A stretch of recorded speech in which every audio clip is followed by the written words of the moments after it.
like a Hellcat.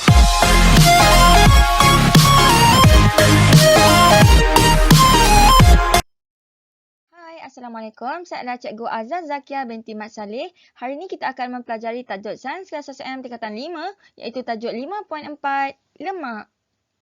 Okey, sebelum kita mulakan belajar, mari kita membaca surah Al-Fatihah iaitu surah pembuka dalam Al-Quran bagi menerangkan hati-hati kita. Bismillahirrahmanirrahim. Segala puji bagi Allah, Tuhan semesta alam, Maha Pemurah lagi Maha Penyayang yang menguasai hari pembalasan. Hanya kepadamu, ya Allah kami menyembahmu, ya Allah hanya kepadamu kami mohon pertolongan. Tunjukilah kami jalan yang lurus, iaitu jalan orang-orang yang kau kurniakan nikmat kepada mereka, dan bukan pula jalan yang kau murkai, dan bukan pula jalan mereka yang sesat. Amin. Okey, mari kita lihat objektif pembelajaran bagi tajuk lemak ni. Yang pertama, kita nak menyatakan apakah kandungan lemak dan sumber-sumbernya. Yang kedua, kita nak banding bezakan lemak tepu versus lemak tak tepu. Yang ketiga, kita nak menyenaraikan kesan pengambilan lemak secara berlebihan. Senang je. Okey? Cuba tengok gambar ni. Selalu makan tak ni? Apa benda ni? Kentang dan cheese. Aduh, cheesy wedges sedapnya. Ni apa ni? Pizza, ada cheese. Ni siapa pernah makan? Ni adalah cake fry. Nampak tak? Semuanya ada cheese, ada lemak, ada minyak bergoreng semua kan. Selalu makan tak benda-benda ni? Selalu, cikgu. Semua ni sedap kan? Jom kita tengok. Okey, kita tengok apakah lemak dari segi teori. Yang awak tengok gambar makanan tadi tu semua contoh lemak. Alright, sekarang kita nak tengok lemak. Lemak merupakan sebatian karbon organik. Maknanya lemak berasal dari benda hidup. So, lemak juga mengandungi unsur CHO, karbon, hidrogen, oksigen. Sama macam alkohol. Next, lemak terbahagi kepada dua iaitu lemak tepu versus lemak tak tepu. Okey, kita tengok dulu apakah kepentingan lemak kolesterol dalam badan. Kan dalam piramid makanan kan lemak yang paling atas kan. Maknanya kita ambil paling sikit. Tapi kita ambil sikit ke banyak? Sebenarnya lemak ni kita perlu tahu. Untuk apa? Untuk membentuk membran sel badan. Sintesis jus empedu dan hormon seks. Yang ketiga, boleh menghasilkan vitamin D pada kulit yang terdedah kepada cahaya matahari. Dan dia juga sebagai penebat untuk menghalang kehilangan haba dari badan. Perasan tak orang kurus, dia cepat sejuk kan? Sebab apa? Sebab haba senang hilang. Dia tak ada penebat. Okey. Next, lemak juga membantu tubuh menyerap vitamin A, D, E dan K. Okey, ini adalah kepentingan lemak. Okey, jom kita tengok. Ni gambar apa? Yes, this is telur. Ni apa? Dia tulis apa tu? Yes, ini adalah minyak sapi. Okey, ni siapa? Ni adalah daging atau kulit ayam. Ni siapa? Yes, this is mentega. Ni apa? Yes, this is susu. Okey, awak tengok semua ni. Apa persamaan semua ni? Cikgu bagi tahu. Okey, ni semua adalah lemak tepu. Kenapa cikgu kata ni lemak tepu? Awak rasa kenapa cikgu kata lemak tepu? Cuba fikir, cuba tengok satu-satu. Ya, kerana apa persamaan semua ni? Ya, semua ni adalah apa? Cuba tengok telur daripada ayam. Kalau minyak sapi diperbuat daripada lembu. Kulit ayam kan contoh. Mentega, lembu. Susu, lembu atau kambing. So, maknanya apa persamaan dia? Yes, semuanya adalah apa? Yes, semuanya adalah dari haiwan. So, lemak tepu dari haiwan. Senang kan? Okey, cuba tengok minyak yang pertama. Ni minyak apa? Tu warna hijau tu apa tu? Kedondong. Yes, ini adalah minyak zaitun. Okey, yang kedua. Ni minyak apa? Warna putih ni. Yes, this is minyak kelapa. Ni, yang warna putih-putih tu minyak apa? Yes, this is minyak kacang soya. Okey, ni apa ni? Cikgu pernah tunjuk tau. Dia kata, cikgu ni minyak apple. Ni buah apa ni? Cuba tengok. Yes, this is minyak kelapa sawit. Okey, ni. Ni paling senang cikgu rasa. Ni adalah minyak jagung. Okey, semua ni adalah lemak tak tepu. Tapi apakah persamaan semua ni? Awak rasa? Minyak zaitun, minyak kelapa, minyak kacang soya, minyak kelapa sawit, minyak jagung. Apa persamaan semua ni? Ya, persamaan dia semua dari tumbuhan. Semua daripada pokok-pokok kan? So, yang kedua, apa lagi persamaan dia? Yang awak nampak. Warna kuning. Semua kuning kan? Apa yang awak nampak? Ya, semua adalah dalam bentuk cecair. So, ini adalah lemak tepu. Maknanya dia berasal daripada tumbuhan dan dia adalah bentuk cecair. Senang kan?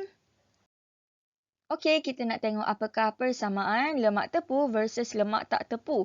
So, persamaan yang pertama, apa persamaan diorang ni? Yes, dua-dua adalah sebatan organik. Maknanya dua-dua daripada benda hidup yang mengandungi unsur CHO, karbon, hidrogen, oksigen. Dan dua-dua tidak larut dalam air. Dan dua-dua sumber penting bagi asid lemak dalam badan. Okey, kita dah tengok persamaan. Sekarang kita nak tengok perbezaan. Okey, dari segi sumber. Mana datang lemak tepu tadi? Ingat tak lemak tepu yang first tadi? Ya, dia berasal dari haiwan. Kalau tak tepu yang minyak belakang ni? Yes, dia berasal dari... nampak ni pakai braces lagi. Ni adalah daripada tumbuhan. Okey, yang kedua. Keadaan pada suhu bilik. Suhu bilik adalah suhu sekeliling awak. Bukan suhu dalam bilik je, okey? Dia adalah suhu di sekeliling awak. So, apakah keadaan lemak tepu pada suhu bilik? Dia dalam bentuk apa? Yes, dalam bentuk pepejal. Ingat tak tadi butter, mentega, gambar kat belakang tu kan? Kan pepejal.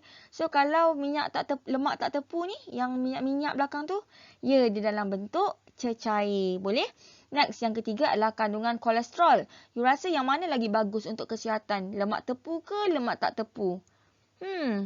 Yes, yang kalau lemak tepu, kolesterol dia lebih... Yes, kolesterol dia lebih tinggi. So, kalau lemak tak tepu, kolesterol dia rendah. So, next adalah takat lebur. Takat lebur adalah senang cair. Yang mana senang cair? Yes, yang ni tinggi, yang ni rendah. Maknanya dia kalau dia tinggi, maknanya dia susah nak melebur. Dia bukan susah sangat. Tapi kalau nak compare dengan cair ni, dia dah lagi senang lebur kan. So next adalah kesan terhadap kesihatan. Yang mana yang bagus untuk kesihatan? Mestilah lemak yang tak tepu sebab dia kurang kolesterol. Next. Contoh. Okey, contoh ni ada banyak tadi kan. Mentega, minyak sapi. Kalau tak tepu, contoh minyak zaitun, minyak kelapa sawit. Boleh? Senang kan? So, tapi kalau soalan tanya, berikan perbezaan lemak tepu dan tak tepu. Kalau awak nak buat kotak tu bahagi dua, you kena tulis ayat penuh. Contoh, berasal dari haiwan, berasal dari tumbuhan. Keadaan pada suhu bilik pepejal, keadaan pada suhu bilik cecair. Faham? You tak boleh tulis pepejal cecair. Alright? Dia mesti ada yang tengah-tengah tu sekali. Okey? Okey, kita sambung lagi dengan perbezaan lemak tepu versus lemak tak tepu. Ni cuba fahamkan. Kalau tak faham, tanya cikgu. Okey. So, bilangan atom hidrogen dalam molekul. Okey, kalau lemak tepu dah maksimum, lemak tak tepu belum maksimum. Okey, tak faham tak apa. Next, penambahan atom hidrogen H ke dalam molekul. Okey, yang ni tak boleh tambah dah. Yang ni boleh tambah. Okey, kalau tak faham, kita tengok sini. Ingat tadi kan kita dah belajar lemak. Kan, lemak unsur dia ada C, H dan O. So, you bayangkan. Nampak ni, cikgu ada C, cikgu ada H, cikgu ada O. Betul? Sama macam ni. Cikgu ada C, cikgu ada H, ada O. So, apa perbezaan dia? Ingat kalau ada C, O, OH ni adalah untuk lemak. Okey. Perbezaan dia. Okey, yang COOH dua-dua sama. Yang bezakan dia adalah yang ni. Kan? Kalau lemak tak tepu, dia ada double line. Kalau lemak tepu, ingat tak yang ikatan tunggal? Kan, siamang tunggal kan? Dia semua ikatan tunggal. Maknanya semua C tu, semua dah kahwin 4. Tapi, kalau lemak tak tepu, H dia belum maksimum. Maknanya, kita boleh tambah H lagi. Macam mana kita nak tambah H? Contoh Contoh, kita potong satu. Kita boleh tak tambah H dekat sini? Kita boleh tambah H. Maknanya sebab tu dia kata bilangan H belum maksimum. Maknanya kita boleh tambah hidrogen lagi dalam lemak tak tepu ni. Itulah maksud dia. Tapi kalau lemak tepu, kan semua siamang tunggal kan. Semua C dah kahwin 4. So mana boleh tambah H lagi? Faham tak beza dia? Senang kan? Okey, kita nak tengok tajuk yang paling penting iaitu kesan pengambilan lemak berlebihan. Awak rasa apakah kesan kepada kesihatan kalau you ambil banyak sangat lemak, cheese kan? Nampak ni yang pertama. Ni gambar apa ni? Jagung ke? Ni adalah salur darah. Yang warna kuning tu apa? Warna kuning tu adalah Kolesterol. So, kolesterol termendap dalam dinding arteri. Arteri ni salur darah tau. Menyebabkan lumen arteri, maknanya lubang arteri tu, salur darah ni menjadi semakin sempit dan boleh menyekat aliran darah. You nampak tak gambar tu? Mula-mula you makan cheese, makin lama makin banyak you makan kan. Ayam goreng, lepas tu kentang goreng, lepas tu double cheeseburger, keropok leko cheese, semua benda nak letak cheese kan. So, ini nama dia, jangan cakap nama penyakit kolesterol termendap. Nama penyakit dia adalah arteriosklerosis, di mana kolesterol akan termendap dekat salur darah awak. Okey, ingat nama penyakit dia arteriosklerosis. Okey, yang kedua, ni gambar apa? Cikgu ada tanya, dia jawab apa? Cikgu, ni migraine cikgu. Ni cikgu yang migraine dengar. Ini adalah penyakit stroke. So, stroke ni adalah disebabkan oleh arteri yang menuju ke otak tersumbat dan pecah.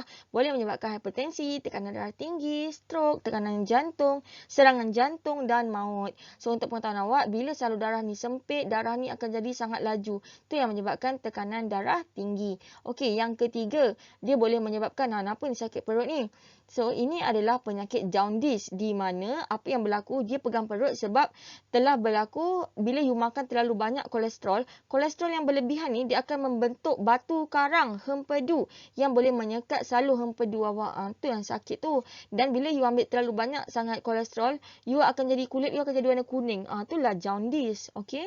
Yang keempat, penyakit apa ni? Yes, this is penyakit trombosis, di mana berlaku pembekuan darah dalam dinding arteri. Okey, makan lemak memang sedap, tapi kat tekak. Tapi sebenarnya, dia akan bagi efek yang lain bila you ambil secara berlebihan. Sebab tu dalam Islam pun, bersederhanalah. Okey?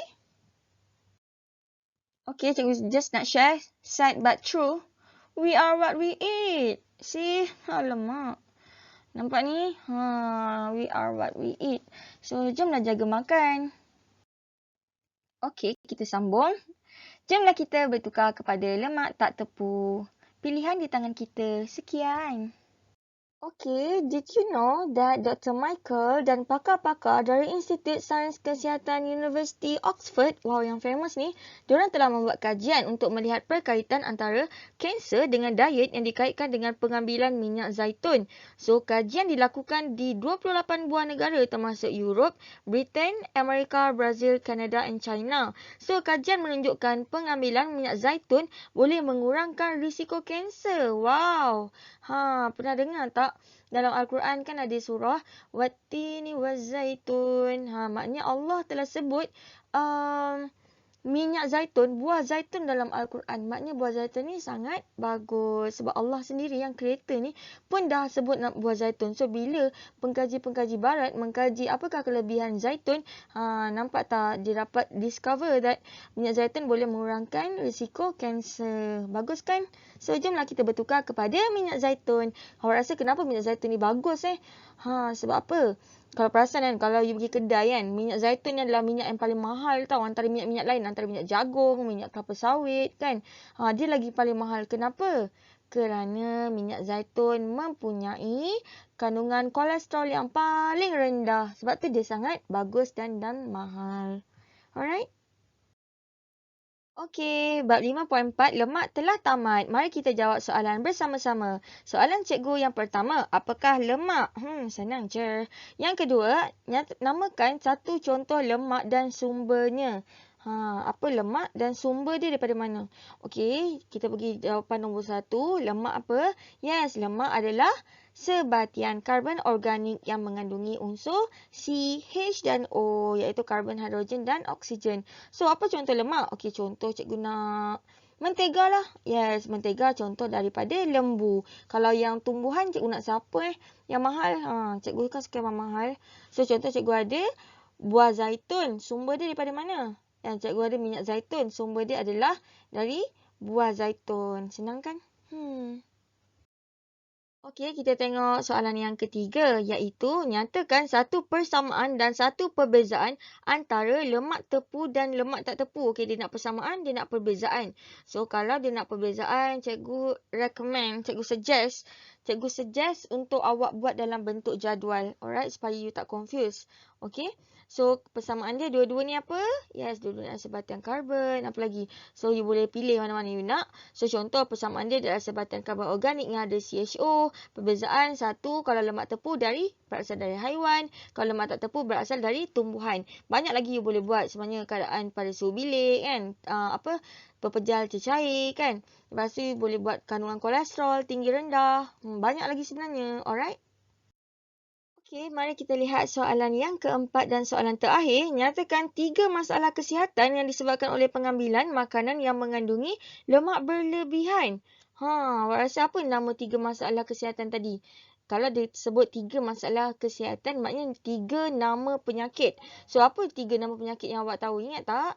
Ya, yang pertama adalah jaundice yang kuning tu, hipertensi atau tekanan darah tinggi, trombosis, stroke atau serangan jantung atau atherosclerosis. Okey.